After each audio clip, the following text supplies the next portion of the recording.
Greetings and good morning to those in the Eastern time zone and basically in North America. Greetings to those of you around the world as well. Here's the question. Are Israel's actions in Gaza, the West Bank, and Syria setting the stage for a seismic shift in the Middle East? What's driving these moves and what are the global stakes? Let's connect some dots.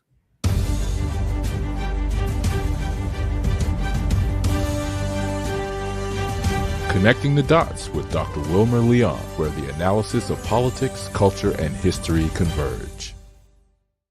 Welcome to the Connecting the Dots podcast with Dr. Wilmer Leon, and I am Wilmer Leon. Here's the point. We have a tendency to view current events as though they happen in a vacuum, failing to understand the broader historical context in which most events take place. During each episode, my guests and I have probing, provocative, and in-depth discussions that connect the dots between these events and the broader historic context in which they occur. This enables you to better understand and analyze the events that are impacting the global village in which we live.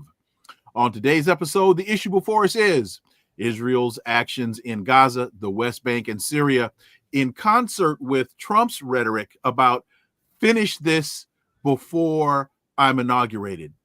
My guest is an award-winning journalist and broadcaster based in Beirut, Lebanon, and he's the founder of Free Palestine TV, which can be found and supported at freepalestine.video. That's freepalestine.video. Laith Marouf, my brother, welcome back.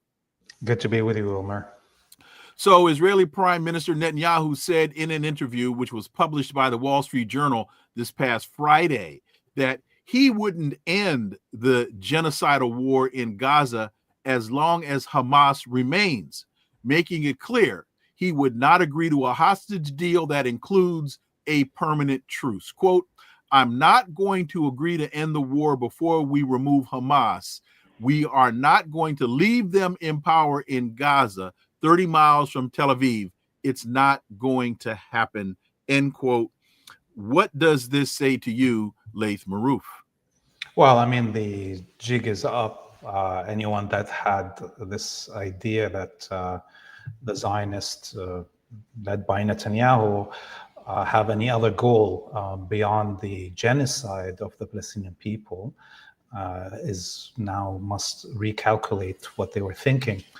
It's clear that Netanyahu has the protection of the Western Empire ruled from DC on the international stage, in international law, and therefore he can do whatever he wants to. And as we see him occupying more of Syria and continuing the genocide, I don't think there's any need for him to stop. I mean, if I was a fascist like Netanyahu in his position, I would also go ahead and continue in the genocide until there's no Palestinians left, because there's nobody in the West that will stop me, and actually they're paying for it. The Western governments are arming it and financing this genocide. And as we see the axis of resistance and or any opposition to this genocide has not been successful in stopping it. So he will continue doing whatever he wants to. And I think Trump has already given him the red light, the green light to do this. Give us an update on with all that has recently transpired in Syria, and we know that that the IDF has been encroaching in creating what they call a buffer zone. Give us an up to date on where we are right now, what's going on, and what's concerning you most? Well, obviously the Israelis have already occupied a larger chunk of Syria than in 1967. So the areas that they're currently occupied since the fall of the Syrian government in the last month, basically, is larger than the occupied Golan Heights. And they have looted the riverbed of the Yarmouk River in the south of Syria, which waters all of the south of Syria and the city of Damascus, and have taken the dam on the Yarmouk River that provides electricity to the city of Damascus in the south of Syria and cut off the electricity. They've also ethnically cleansed all these areas that they've occupied. Something like 40,000 villages have been depopulated. A little bit over 100,000 Syrians have been expelled from their homes in those areas. This is like equivalent to the number of refugees that arrived to Syria after the occupation of the Golan Heights in 1967. So, and this is all happening in broad daylight. It's not even as hidden in propaganda machine support in the West as the genocide and the depopulation of Gaza, right? Here is outright ethnic cleansing happening of the south of Syria with not one media outlet in the West saying anything. And so the damage to Syria is huge. There's demographic change that is being enforced on the country. And this is coupled at the same time with what the Wahhabi death squads are doing, led by the Saudi terrorist Abu Muhammad al-Jawlani, that somehow is now being fashioned as a Syrian. What we saw the Israelis do is, on the first day of the fall of the Syrian government, was to bomb the National Registry and the Foreign Affairs and Immigration ministries, basically burning down all the record of who is and who isn't a Syrian. And then now you have Abu Muhammad al-Jawlani wanting to give citizenship to all these Wahhabi death squads from all around the world, while individuals like myself and the millions of Syrians that are outside the country, as well as the millions that are opposing inside the country this Wahhabi rule of the country, are going to lose our citizenship. I personally most probably will not be able to go back to Syria ever until the fall of this regime. So a new Syria and new Syrian is being born, and all done in ethnic cleansing and genocide and denationalization all around, and nobody's saying anything, let alone any criticism coming out of this in the Western media. And Shelley H says, I'm trying to find it really quickly. I'm so glad Ireland, to your point about nobody is saying anything. Shelley H says, I'm so glad Ireland is speaking out. And to those who aren't aware, Ireland has decided, I think last week, they decided to join South Africa's International Court of Justice case, accusing Israel of committing genocide in Gaza. And this is continuing to contribute to the friction, and that led to the Israelis closing their embassy in Ireland and moving out, and the Irish government right now wants to hand it over for that embassy building to build a museum of Palestine. I think the Irish people as a whole remember that it was the Palestinians who trained the IRA to fight for the liberation of Ireland. It was the Arabs that armed and gave grounds for training in Libya and other places for Ireland to be liberated. And luckily, there's enough Irish people still that remember this collaboration, solidarity activities between the Palestinian Arab people and the Irish people. So it really appears as though the Zionist colony has lost international support and is losing even more support. But that is irrelevant as far as they're concerned. I'm at a loss, man. Because I think we all know at the end of the day, this isn't going to work. It's just they're on the path to doom, but they don't seem to care. And again, they're going to continue to lose international support And at some point, the tide will turn. Yeah, look, I mean, I'm one of the people that for decades was telling everybody that the public opinion of the West population doesn't matter to anything. I remember all the hype about BDS over the last decade, that I was telling people that it's not going to have any effect. Not because I'm against BDS or all these activities, but because the reality of the matter is, number one, the Western populace are neutered, are eunuchs. Over the last 80 years, since the end of World War II, the only revolts that we saw in Western countries are those of the Black diaspora, African diaspora, and the indigenous in the forms of the Black Panthers and or the American Indian movement.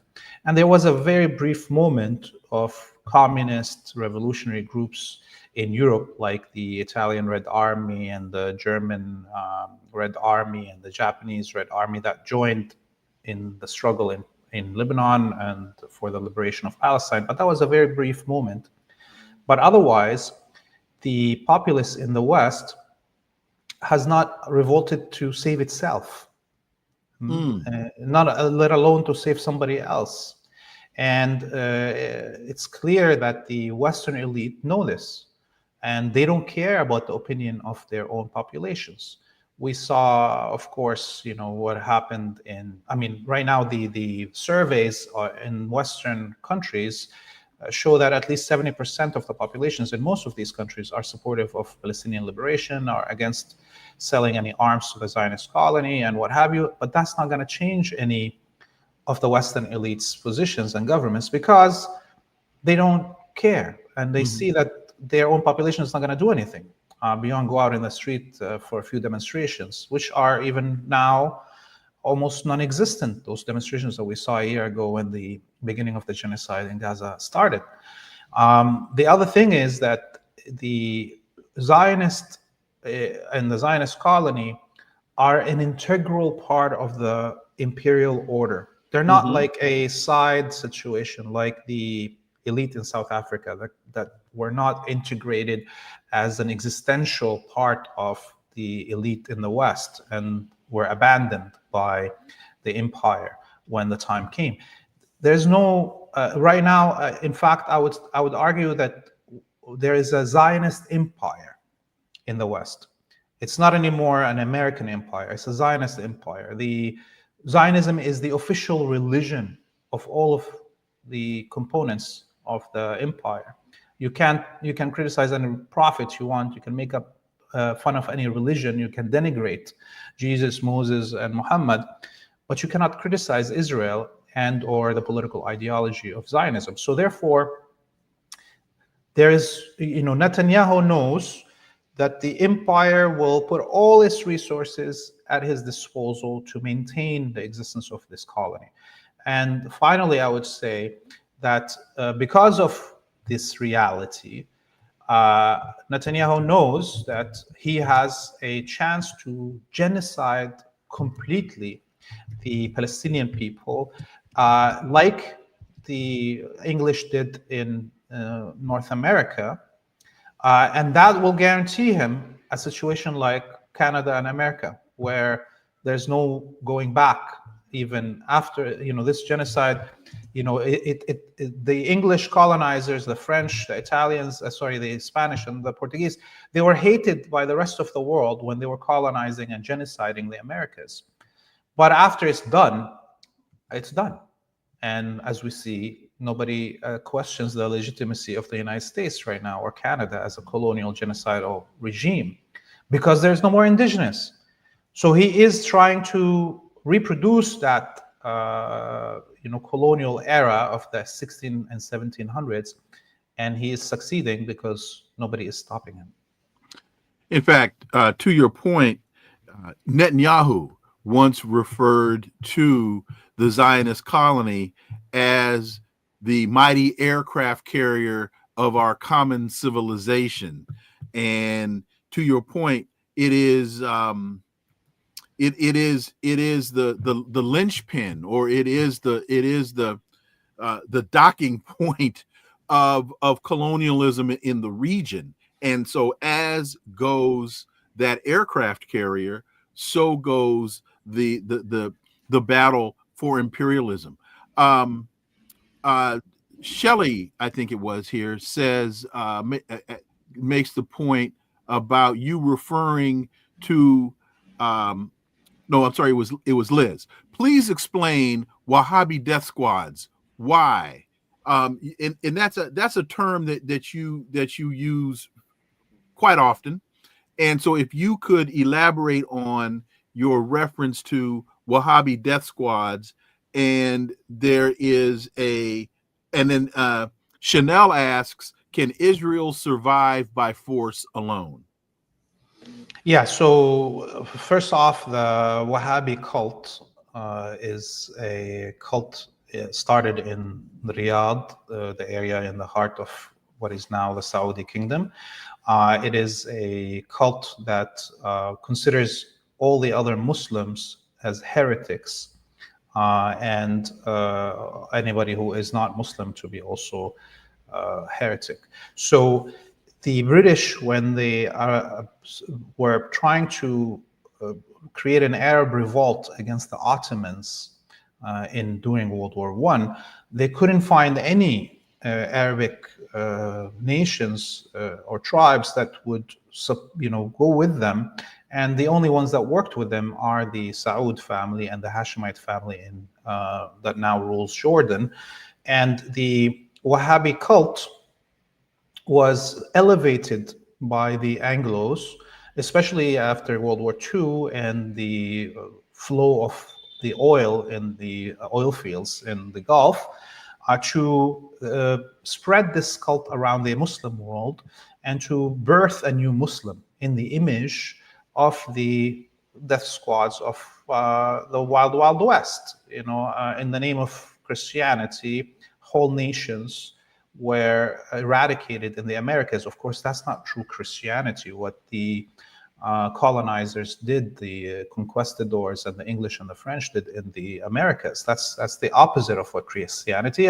But in the end, this is the new image of what became Christianity. And now today, the Wahhabi cult, with the Gulf money, has been spread around the world and became the prototype of what the West wants to sell as the true Muslim. Instead of the Muslim of coexistence from Damascus, Cairo, and Baghdad that lived with all their brothers and sisters that are Jewish, Christian, and Zoroastrian, now you have this cult that is killing anyone that believes in coexistence and is being brandished as the true Islam, according to what the West wants.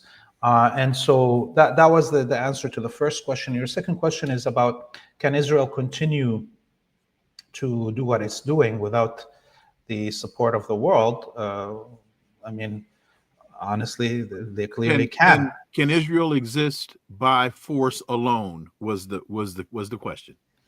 Yeah, I mean, they can exist by force alone if they genocide the Palestinians completely, if they subjugate the Arabic and Muslim people, if the Arabic people are made brainwashed to forget their own history and see themselves in the Gulf, oil sheikhs, pedophile, drug addicted emirs as their true image, instead of the amazing history of the Arabic people that existed before these Gulf sheikhs came to power.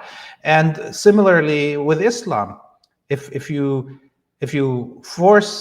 Muslims themselves abandon, as the Christians in Europe did, abandon true Islam, as the Christians in Europe abandoned true Christianity and killed in the name of Christ, the prophet of love, is if the Muslims abandon the Islam of peace. The word Islam means peace with the Creator and humanity, and adopt this Wahhabi death squad as true Islam, then it's gone.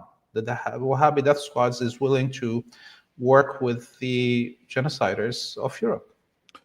It's ironic that you would talk about the sheikhs and the emirs and their inconsistency with true Islam, because that reminds me of a speech that I reference quite often. Minister Farrakhan gave a speech when George Bush was getting ready to go in Operation Desert Storm, and one of the things he pointed out was the inconsistency.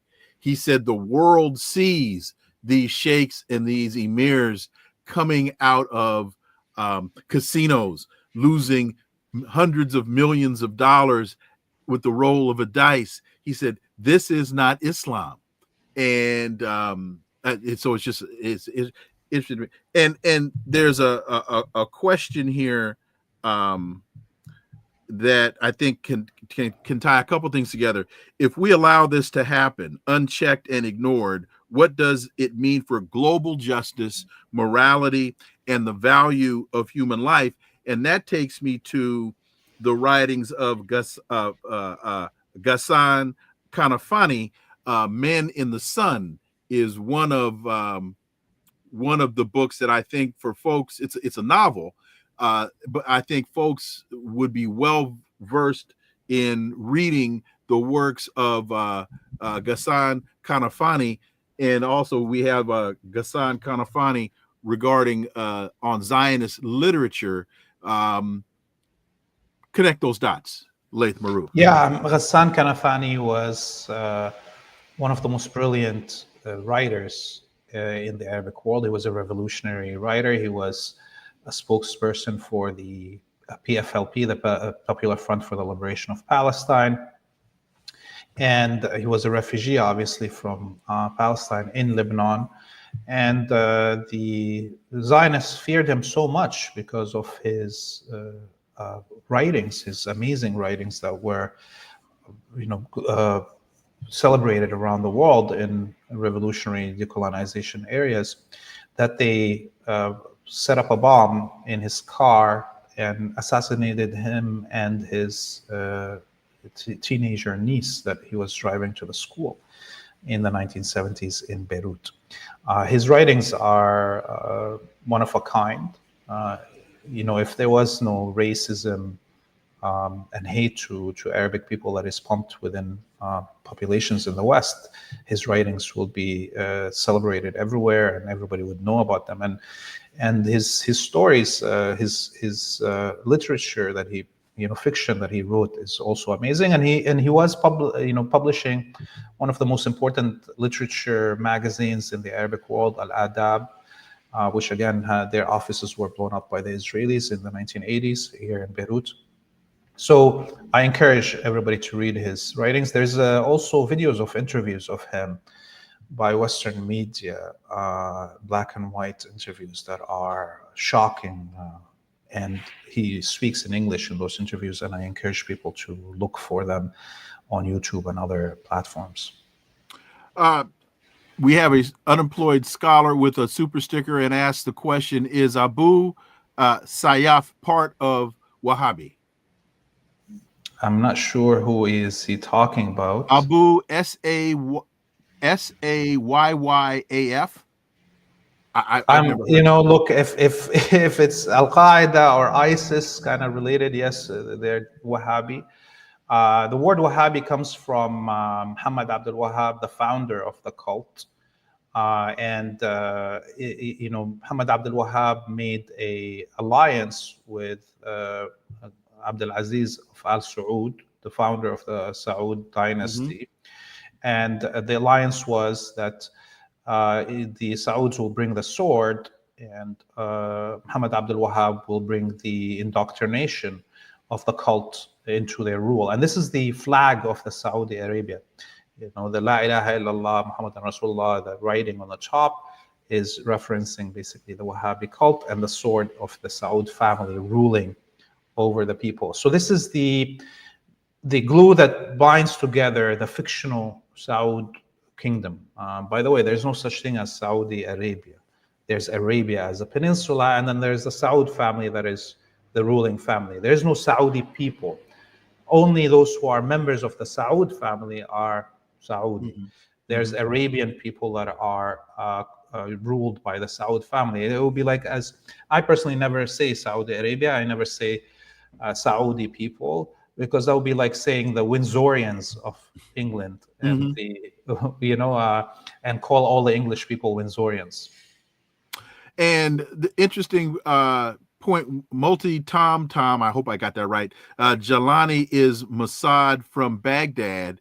And there was a very interesting article in the Wall Street Journal right before the fall of Syria, making the point that Jalani spent 5 years in an American prison and then arrives on the scene with bags of cash. And for that to be in the Wall Street Journal, I found to be incredibly telling. And the point being, where'd the money come from? And how is it that a guy that the United States not only considers a terrorist, but considers him a terrorist to the point of putting a $10 million bounty on his head, is now walking around and engaging in all this mayhem on behalf of the United States? First off, he was the second in command of the Islamic State in Iraq before it became the Islamic State in Iraq and Syria, or ISIS. So he was the second in command to Abu Saaf Zarqawi. And then he was captured, supposedly, and put in Abu Ghraib for 5 years. And then he went out with al-Baghdadi and became the second in command of ISIS. Then he flipped and became the second in command of Al-Qaeda in Syria. And then he flipped again, changed his fatigue, his logo, and became HTS, the Committee for the Liberation of Bilad al-Sham, or Greater Syria. That's what HTS stands for. And so, he is the embodiment of what I call chameleon contras that change their skin according to what the imperial masters require. The other thing that we should note is that this guy is not Syrian, as I said before. And in fact, now they're trying to rebrand him as Ahmad al-Shara because they want to loot the name of al-Shara family. Al-Shara family is one of the largest tribes in the south of Syria. They have produced hundreds of very famous Syrians, patriotic people, including the former vice president of Syria, Farouk al-Shara, who stepped down from his position as vice president at the beginnings of the Troubles in 2012 because he didn't want to be involved in the civil war, what is called civil war, but also he didn't want to stand against the Syrian government and critique it. So he stayed in Syria, Farouk al-Shara, and the West was trying to push him to rebel against the Assad government, and he refused. And in fact, for a long time, the Qataris and the Saudis in the beginning of the troubles in Syria were saying Farouk al-Shara should be the new president of Syria. But he refused, again, because he's a patriot. With all his criticism that he had for the Syrian government, he was still a patriot and was not going to take guns and money from the enemies of Syria and or come into power at the back of, on top of a Israeli or American tank, as al-Jolani has come. And remember, al-Jolani also is a name de guerre, is a war name, is not his real name.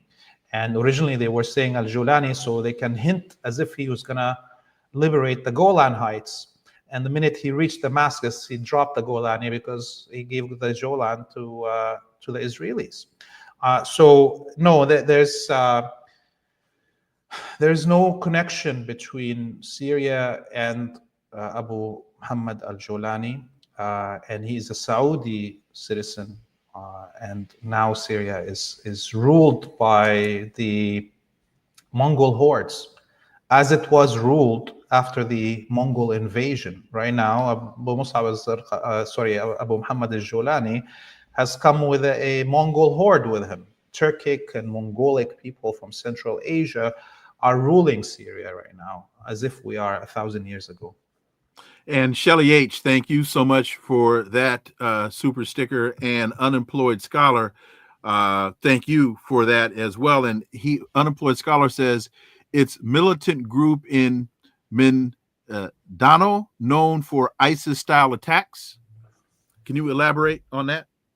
Yeah, I mean, all of these death squads, Wahhabi death squads in Africa also, from the quote-unquote Boko Haram to Al-Shabaab in Somalia to what's happening in Mozambique today and the other Muslim Sahel areas, are all part of this bigger scheme of the Western imperial powers with the Wahhabi emirs in the Gulf and their money, going and opening all these religious schools across the Muslim world to ruin the history of Islam, and at the same time to mobilize all these poor, uneducated people into this death cult that destabilizes any nation that the West wants to extract its resources at the lowest cost, and or to overthrow a government that is not abiding to the American dictates.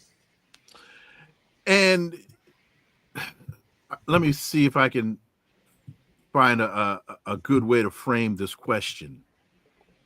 There are analysts who say that Hamas made a serious mistake in launching the attack on the 7th of October based upon what we see happening now. The standard rationale is that the Saudis were going to form an alliance or an agreement with Israel, and that Hamas saw this on the horizon and engaged in this attack to offset that. Your thoughts, or is it way too early in the game to make that assessment? Because it makes me think about Mao being asked the question in the 60s about his thoughts on the French Revolution, and his answer was, well, it's too early to tell. So your thoughts? Yeah, look, I'm not obviously privy to all the internal discussions within Hamas and or the axis of resistance. But clearly, the Israelis were getting ready to attack Gaza with a normalization deal that they could have had with the Sauds, which they're always normalized. I mean, the Saudi regime has been the biggest supporter of Israel unannounced for 80 years and have fought any Arab liberation movements across from Mauritania to Iraq for 80 years on behalf of the West, to make sure that the Arab people are not unified and are unable to fight the Western imperialists. The Sauds and the Gulf countries were finally gonna, normalize and collaborate with the Zionists in the open when they felt that they have won the war in Islam and they control all the Muslim capitals that make a difference. Cairo, Baghdad, Istanbul, any of these capitals that used to rule what was the Muslim empires are under control of the West now. So they were getting comfortable to that point to come out publicly, and the October 7th and the Al-Aqsa flood delayed this. Now, as we saw even over the last 15 months, much of these collaborationist vassal states like the Sauds and the Egyptian state and so forth were out criticizing the West and criticizing Israel and standing at the United Nations and calling for a Palestinian state and so on, even though that they don't want to, but they had no choice because the public opinion in their own countries was boiling, right? So I don't think that even with the coming of Trump, even with the genocide that we saw in Gaza, I don't think there will be any normalization openly by the Sauds and others with the Israelis anytime soon, because the wound is still open. There's no way that the Saudis will do this in public yet. Doesn't mean that they will not do it, and doesn't mean that they're not already doing it behind the scene, which they, as I said, for 80 years, they've been financing the genocide and of the Palestinian people in general. So there's a story: Israel to annex the West Bank. Why now, and what are the likely scenarios? Israel is getting ready to annex the occupied Palestinian West Bank. The annexation will be a major step backward on the road to Palestinian freedom and will likely serve as a catalyst for a new uprising.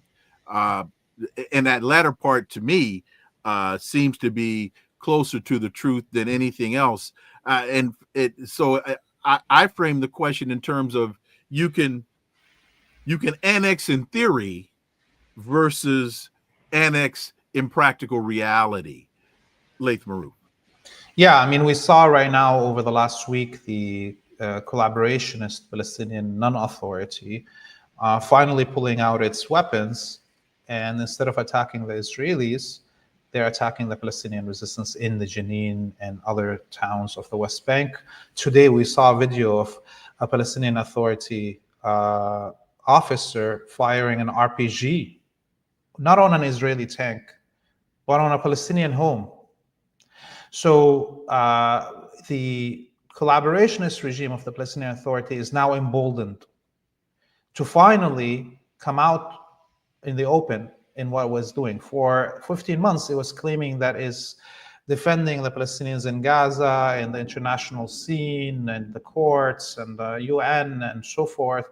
And the Israelis pretending that they hate what the Palestinian Authority is doing in these courts, because in reality, the Israelis know that there's no international law. There's nobody that can enforce anything that comes from the International Criminal Court or the International Court of Justice. You have to have a force to enforce it, and you don't. There isn't. So what we see right now is that the Palestinian Authority and the Israelis, or the Israelis were allowing the Palestinian Authority to play that game of international human rights and international law to get to where we are today, when we will see the actions as they are happening. In terms of the ethnic cleansing of the West Bank, Trump has already promised to accept the annexation of the West Bank. And the Israelis are moving ahead. They will most probably, if they don't face any resistance, will expel the Palestinians from the West Bank. They are going to continue the genocide of the Palestinians in Gaza, and they will try to expel the Palestinians from the West Bank. And if nobody stops them, they will do that for sure. There's another piece, Israel, not the quote unquote liberators, will decide Syria's fate.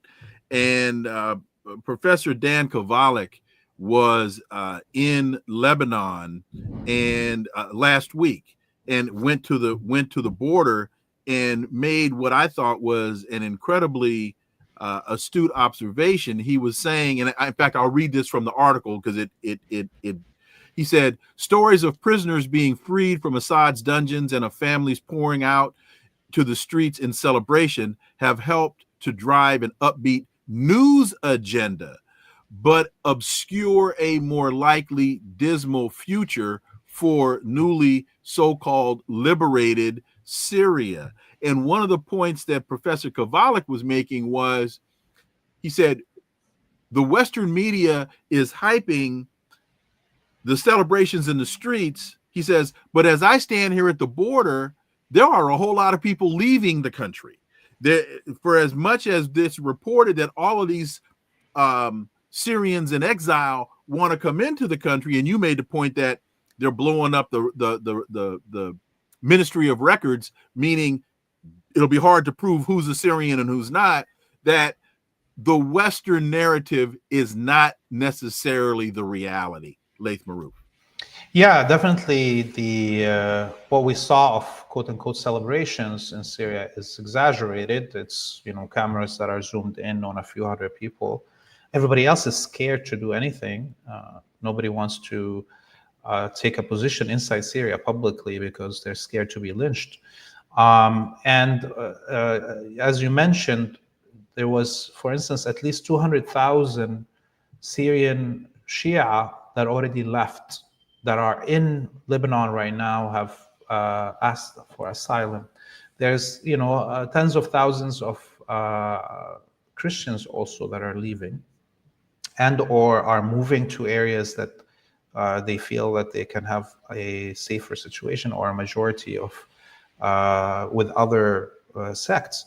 So the situation in Syria is not stable. And also, I don't want to make it look like Israel will have the final word in Syria. I know Dan was astute in his writings, but it's too early to tell what is going to happen in Syria.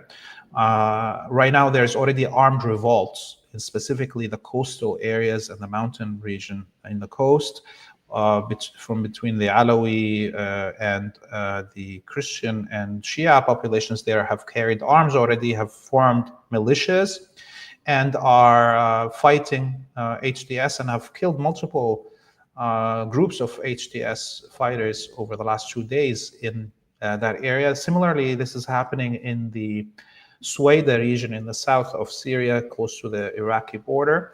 The Druze there in Jabal al-Arab, or Mount of the Arabs area, have carried arms and are not allowing the HTS to even come into their territory. So, and remember, Syria was occupied by the French directly in World War I. And the Syrian people, without any modern weaponry, fought a valiant struggle, and at the cost of 2 million Syrian martyrs, but gained their independence as the first country to do so at the end of World War II. In 1942, Syria became independent by pushing out the French at huge cost. It was the first country in the world to gain its independence after World War II. So there's a lot of hope for Syria to come out of this. I don't think the Saudi, Turkish, Israeli, American occupation of Syria can last that long. It definitely cannot last longer than the French occupation. Because the Americans and the Israelis are so vicious, they're not allowing the country to come back to its health, even though they control it. So the Syrian oil and gas and wheat is continued to be looted by the Americans, and the Western controlled vessels in the area are not giving money to the Syrian economy. They're not delivering gas or oil or electricity or wheat. And at this moment, the situation inside Syria is worse than it ever was during the war and or during the quiet years over the last 5 years. There's 2 hours of electricity. The whole country lives now on 2 hours of electricity a day. There is no gas for cooking. There's no oil for cars. So because the West is so vicious, it's not even willing to feed those it occupied. Therefore, if the population of Syria doesn't see an improvement of its day-to-day life under the control of the West, for sure a revolt is going to happen, and amongst even the Sunni population, because the other 30% of Syria that is Alawi, Christian, and Shia, and or secular, is already in revolt. So you could imagine what's going to happen in the rest of Syria as the situation doesn't improve. In fact, you just hit on what I think is a very, very important point, which comes down to governance. And so the question is, HTS has come in, and the United States is trying to spin this in terms of, they're going to be they're going to be a moderate force. They're going to be they're going to accept the equality of women and all of these kinds of things. To date, I don't think we've seen any of that evidence itself. And to your point about HTS changing their fatigues and their logos. Well, before I get to that, let me just talk about the governance point, because the United States history is replete, and Libya is a perfect example of the United States coming in, creating this power vacuum. But I think it was Aristotle that said nature deplores a vacuum. And so this power vacuum is being created, and I don't even know that at this point the United States or the Zionist colony of Israel can control what the dynamics on the ground right now. Yes. I mean, look at the quote-unquote Minister of Information and Media that Abu Muhammad al-Julani announced. This is the head of Al-Qaeda's propaganda. He ran Al-A'maq website and newspaper for Al-Qaeda. He was the head of the ISIS media unit, and eventually the HTS media unit. So here you have the man who created all the propaganda for Al-Qaeda and ISIS in the world being appointed as the Minister of Information in Syria at the behest of the Americans. So that should show you clearly, obviously, that all these Wahhabi death squads are tools of the CIA and the Israelis.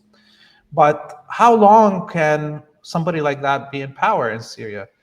The first thing this Minister of Information did is he banned all the music and film and TV industry of Syria. Syria is actually the biggest producer of music in the Arabic world. It's also its TV dramas are the most watched in the Arabic world. For a small country, it had a bigger chunk of the entertainment market in the whole Arabic world than Egypt, because of such high quality music, arts, film and TV that it was producing. And so he just banned them all now. This is a huge part of the industry of the country. And what is he going to do? What are all these singers and artists and actors and directors are going to do in their life? Where are they going to go? So this is unsustainable. Similarly, when we talk about, Syria is the birthplace of Christianity. Yes, Palestine is the birthplace of Jesus. But if the first Christians didn't come to Syria and hide in Syria and build the first churches in the world in Syria, there wouldn't be Christianity today.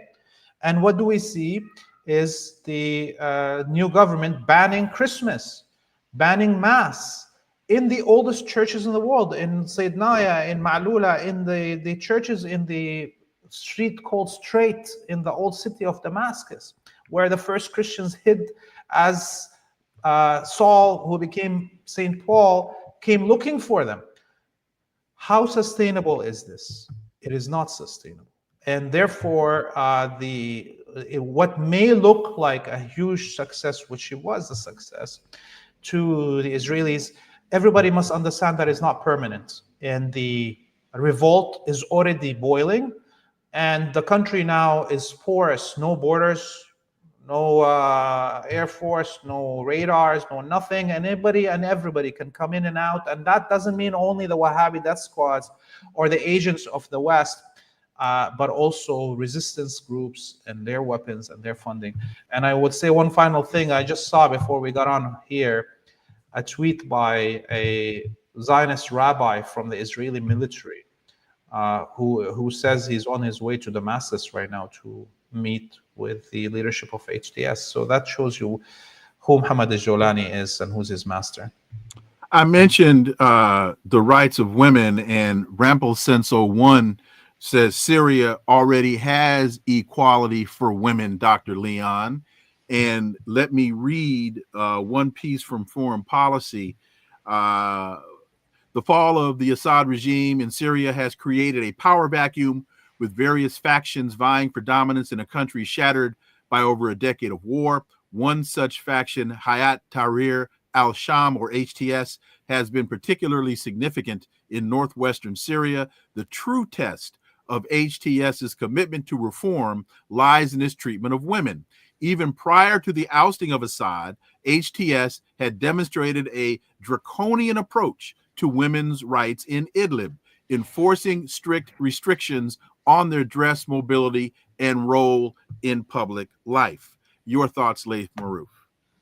I mean, look at this new Minister of Justice in Syria, who's a religious preacher from Idlib, or I don't know even if his background is truly from Idlib, but he was brought in by HTS as the new Minister of Justice. And his first decree is to retire all the female judges in the Syrian legal system. At least 30% of the judges were women in Syria. Well, women in Syria had the best, most probably position in many of the countries. I think there's more female judges in Syria than there was in almost all the Western countries.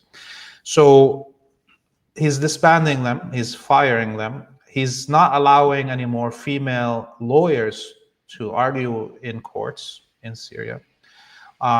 Similarly, the Minister of Education that they just appointed has ordered the opening of mosques inside every university in the country, where there was no mosques in the universities in Syria, but there's mosques right beside them, so somebody can go and pray in them if they want to. And is also the Minister of Health, the new Minister of Health, is disbanding any female doctors that are not working in gynecology. So you can't be anymore a doctor if you're female, if you're not just dealing with women and female genitalia. So you could see already the fate of Syrian women being written. And we saw a video of Abu Muhammad al-Jolani, a Syrian woman walking beside him, and him ordering her to put a hijab on. This is what's happening. And Rampelsense responds, okay, Dr. Leon, you're referring to Idlib region where Jilani was the boss. I was referring to the Assad Syria. And I understand, Rampelsense, yes, you were referring to I understand that there were much greater freedoms during the Assad regime than now. I was referring to post-U.S. intervention as opposed to, post-U.S. intervention as opposed to what was happening under Assad, to make the point that the United States is backing regression. The United States is backing oppression. That we have videos here in MSNBC and all. They show all these people in the streets, partying and they're going backwards. This power vacuum is not creating the space for advancement and freedom. It is creating what I say the United States is involved in is what they perceive to be controlled chaos. Laith Marouf. Yeah, I mean, look at this same American and Western propaganda that talks wants to Libya is the perfect example of this. Yes.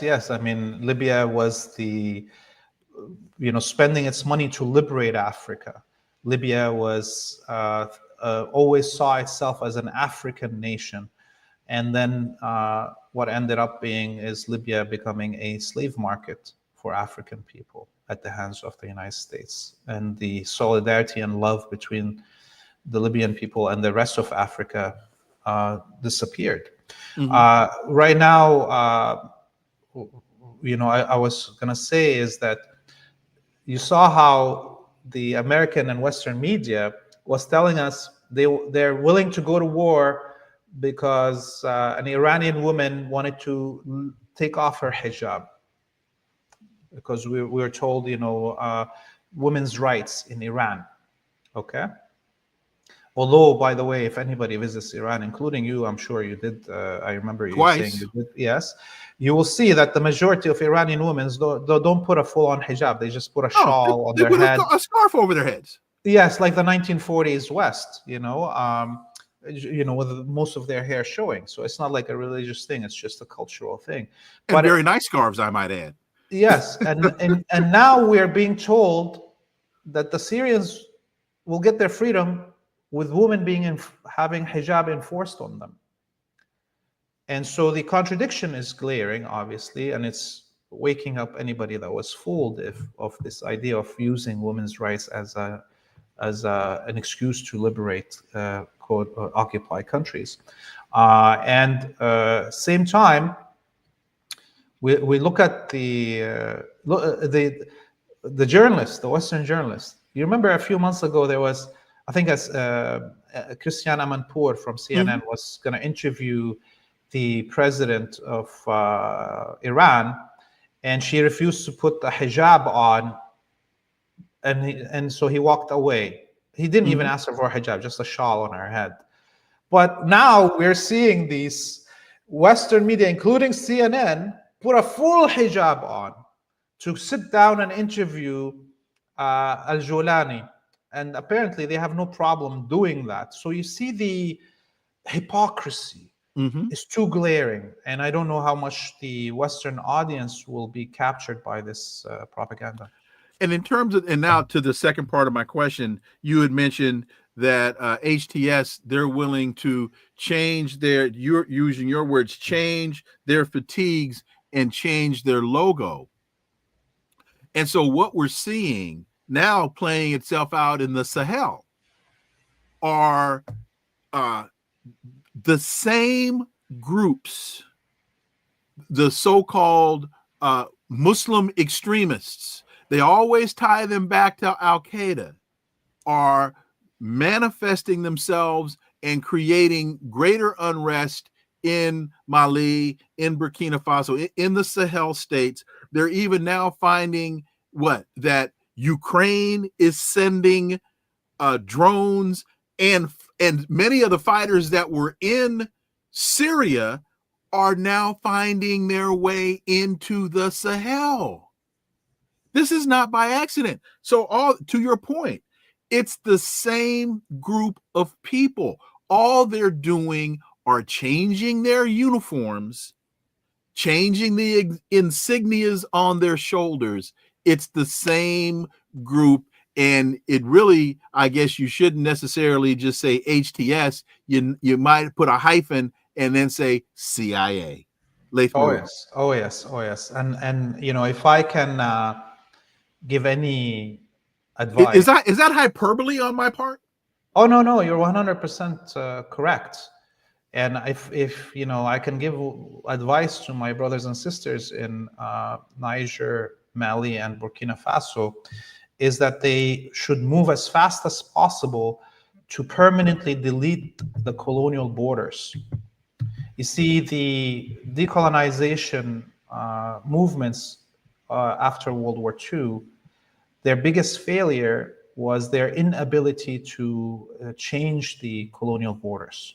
And even if you gained liberation, let's say in Egypt, because Egypt stayed within its fabricated colonial borders, when the next attack came, it was easy to take it out. But if I know our brothers in the Sahel are moving towards this confederacy model, but I am against that confederacy model. I'm for a full merging of sovereignty of these countries, because if the plot of our enemy imperialists is to balkanize all the countries, that even within these small colonial borders, if you don't grow and unify permanently and alter the colonial borders, they will be able to succeed at one point to balkanize you. But if you grow bigger, then the battle that the imperialist has is to shrink you back to your colonial borders. Okay,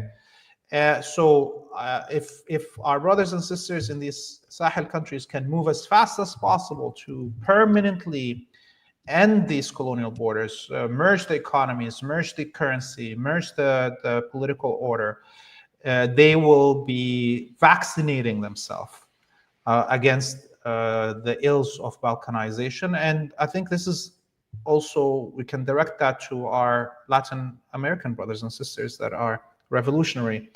They cannot stay within these colonial borders, or we will see what happened to Syria happen to them too in Venezuela and other countries. And when you talk about balkanization, I believe you're talking about breaking up countries into smaller pieces. And isn't this what happened to the Ottoman Empire? Yes. I think the term comes from the Balkan Peninsula and what happened to the Ottoman Empire. What happened also to Yugoslavia. Correct. Right? So here is Yugoslavia, by the way, which means South Slavia. Okay. Mm-hmm. That has all this brothers and sisters that are Slavic, different accents in all the way to Slovakia and Czech Republic and Poland and so forth. And because it stayed in this fake Yugoslavian borders, it was and failed to emerge as a power that can defend itself completely against imperialists, it got broken up to smaller. And so the failure, for instance, of the Arab unification efforts of Jamal Abdel Nasser is what lead us to today. So the enemy is not even content with the small colonial borders that they drew up in World War I. They're not content of just cutting off Syria from Lebanon, from Jordan, from Palestine, from Iraq, which are one region. They want to break it even further. So the only antidote to that is to erase the colonial borders by merging with the natural borders of the regions to make the balkanization efforts impossible. Rampelsense, Laith, which countries in South America do you suggest to join together? Not all of them can because of difference in language.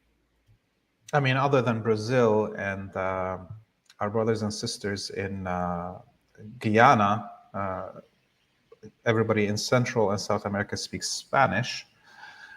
So look, there's El Salvador and Honduras right now. Mm-hmm.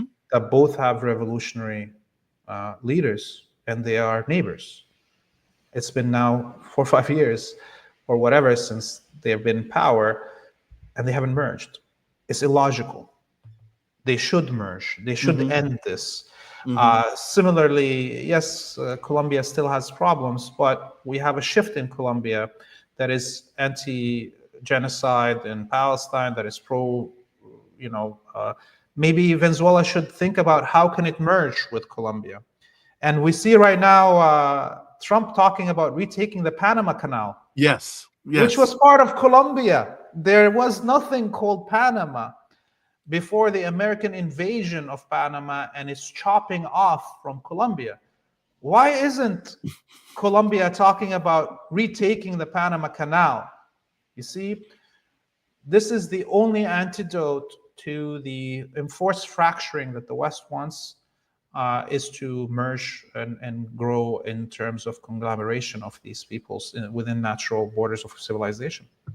And I want to just quickly make the point about going back to balkanization, and you talked about Yugoslavia means South Slavic.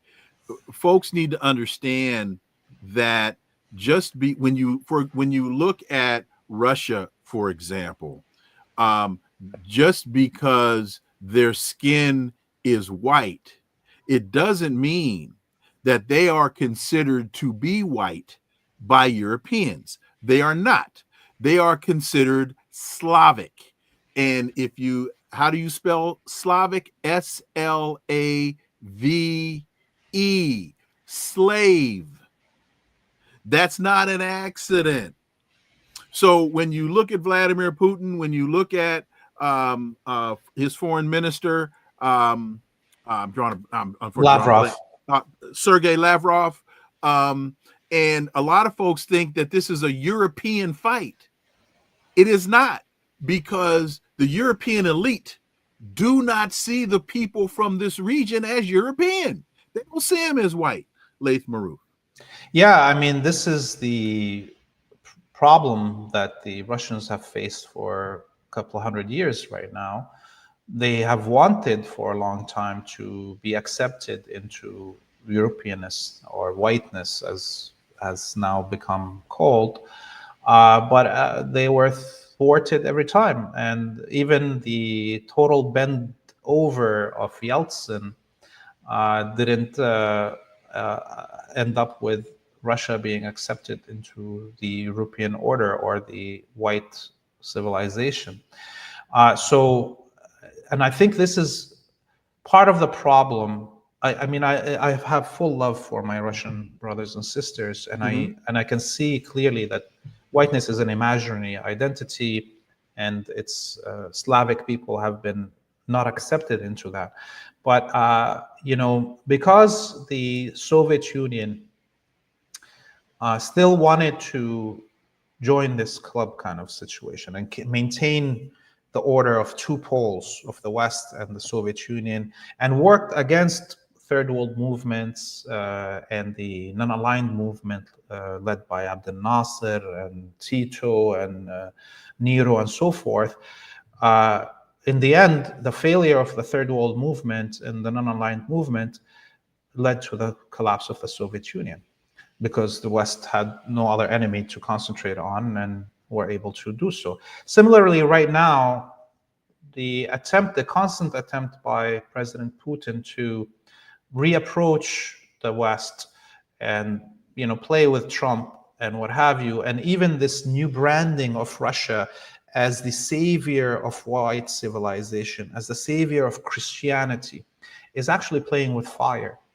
And what we saw happening in Syria and the abandonment of the Syrian state, which was the most loyal country in the whole planet to both the Soviets and the Russians after them, the most loyal ally being abandoned by Russia, as happened, is another symptom of this mistake. And I think the Russian elite still have this idea that maybe at some point the West will accept them. Even what we see right now with Trump saying that he's going to concentrate basically on China and the axis of resistance in his wars.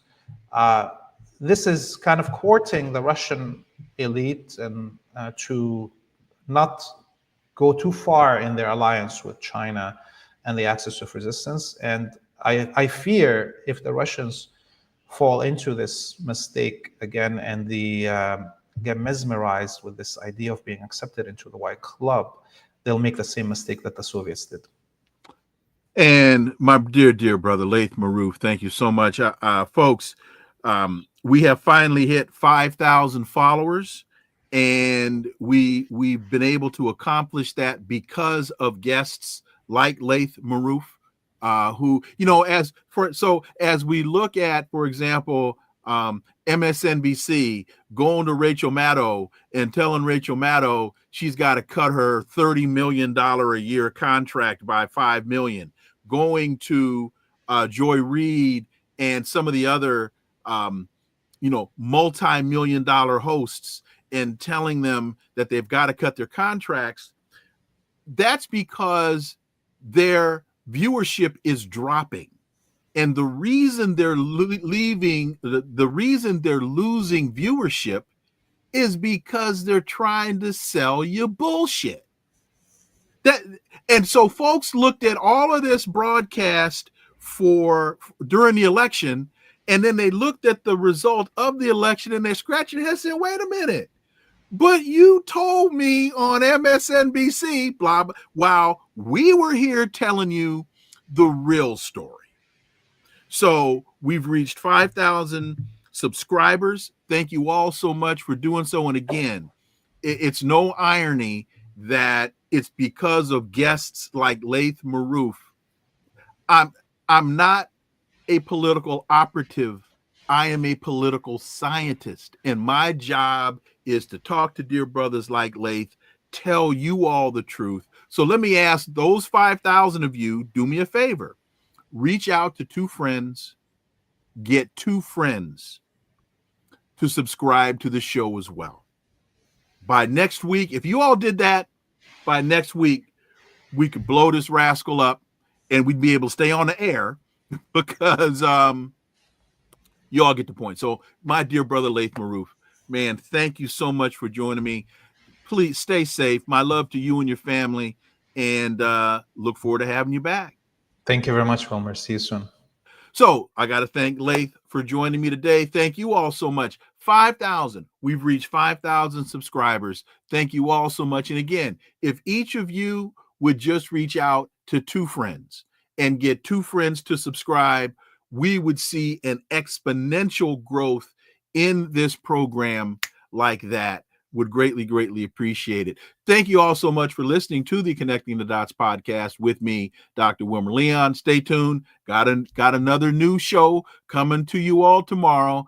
Please follow, subscribe, leave a review, share the show. Follow us on social media. You can find all the links below in the show description. Because remember, folks, this is where the analysis of politics, culture, and history converge. Talk without analysis is just chatter, and we don't chatter here on Connecting the Dots. See y'all tomorrow. Until then, I am Dr. Wilmer Leon. Have a wonderful, wonderful holiday. Have a wonderful, wonderful day. Peace. I'm out.